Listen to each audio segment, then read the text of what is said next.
Brett put his hand over my mouth to stop me from yelling. This is what terrified me the most and has had the most lasting impact on my life. I categorically and unequivocally deny the allegation against me by Dr. Ford. I never had any sexual or physical encounter of any kind with Dr. Ford.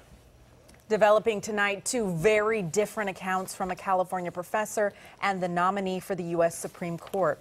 Tonight, we have an hour of special coverage. Hello, everyone. I'm Juan Fernandez. And I'm Crystal Cruz. We're tracking fast-moving developments in the battle over Supreme Court nominee Brett Kavanaugh. After a fiery day-long hearing today, GOP senators said the Judiciary Committee will meet tomorrow morning to vote on Kavanaugh's nomination.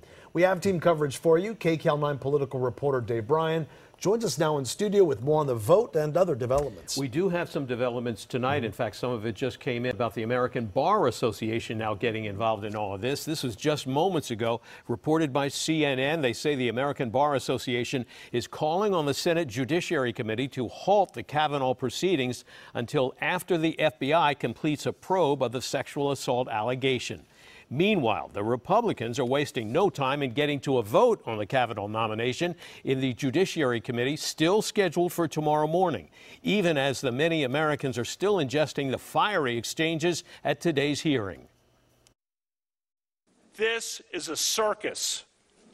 The consequences will extend long past my nomination. After a wild and contentious one-day hearing on sexual assault allegations against Supreme Court nominee Brett Kavanaugh, the leadership of the Senate Judiciary Committee is sticking with the schedule for a committee vote on the confirmation Friday morning. Right now, the hearing is noticed for 9:30. I expect that we'll go in, and I support a markup vote. The markup in this case means the Kavanaugh nomination would be brought up for a vote just 14 hours after the hearing ended, apparently reflecting the Republican belief that they have enough votes to pass it on to the full Senate, and fearing that waiting could make things even worse. I think it's time to vote. The longer that the nomination remains open, we know that more and more of these scurrilous, anonymous, and uncorroborated allegations will be made. Unfortunately, that's part of the search and destroy process that, frankly, I think is an embarrassment for the Senate. That's a stunning blow to Democrats who are pushing for a delay on the vote. I hope that members of the committee who heard this whole day agree that what we should do here is pause for a week and investigate these allegations so that both the integrity of the Supreme Court and our committee process is respected and defended. For some Republicans, their decision on whether to support the Kavanaugh nomination was not easy. I thought both were compelling, but I just didn't feel like that the allegations were corroborated,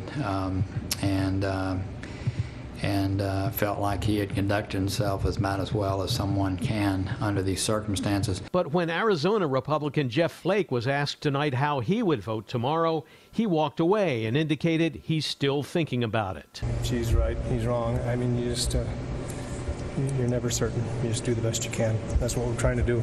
Senator, how are you going to vote tomorrow? Just let me process it. Now, again, the American Bar Association just this evening calling to a halt for the proceedings, according to CNN. They don't want to see this go to a vote tomorrow. They say there needs to be a halt so that there can be more investigation from the FBI to try to figure out the answers to some of the questions that are still existing. And Juan and Krista will be back with more later in the program tonight. All right, Dave, thanks so much.